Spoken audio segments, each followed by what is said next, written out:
Hi, and welcome once again. Today we're going to be talking about resources and how to find them. It's an important part of your self-sufficiency to have a group locally and resources elsewhere to collaborate with or to get ideas on how to better your self-sufficiency. So before you get too excited about going out and buying a bunch of chickens or getting a beehive or making your front yard a garden, you need to double check with your local laws. Do your research.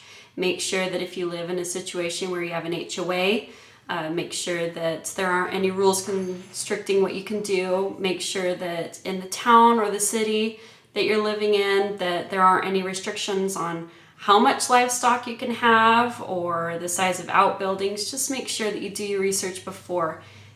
No amount of chickens is worth the fines that you can get if you aren't in compliance. We personally live in an area that does restrict somewhat some of the activities that we can do here as far as homesteading.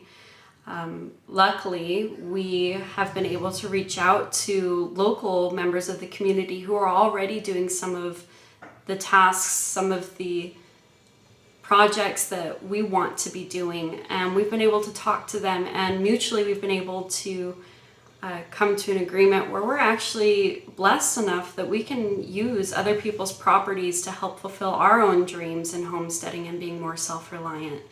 So probably the most invaluable resource for us has been people locally here that we've been able to talk to, pick their brains. Go to a farmer's market and talk to the farmer there.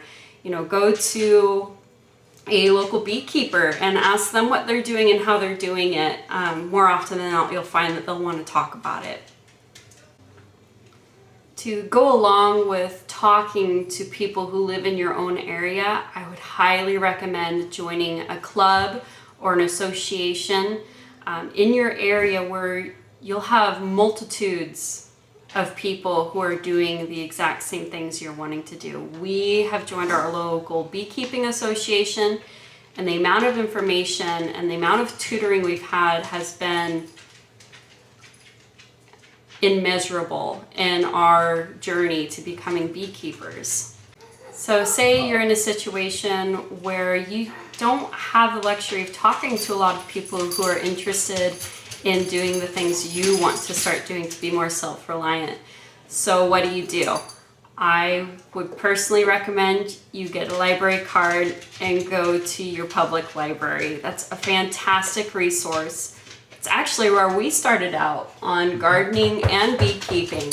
I knew we wanted to do both, and I didn't know who I could talk to, so I got as many books as I could find on beekeeping and gardening, and I would highly recommend, don't overlook the amount of information you can find in a library. Probably the last major resource that we use to inspire us and help us get connected with other people is forums, Facebook groups, or even YouTube channels. Like I said, they've been great in helping us connect with other like-minded people. We've been able to learn some interesting ideas and some techniques that we never would have thought of on our own. But I would caution you, the internet is a fantastic place to learn, but not every information that you see there is accurate. So just be careful that that's not your only place that you're going to learn a new thing, especially if it's something you've never done before. Make sure you go and talk to the people around you who've been doing this forever, and books, definitely books. I would highly recommend those before taking the information you get off of the internet as absolute truth. Again, thanks for watching. This video closes our 3-part series of getting started on your self-sufficiency. But we hope you keep coming back, because next week we'll have something more for you. Thanks.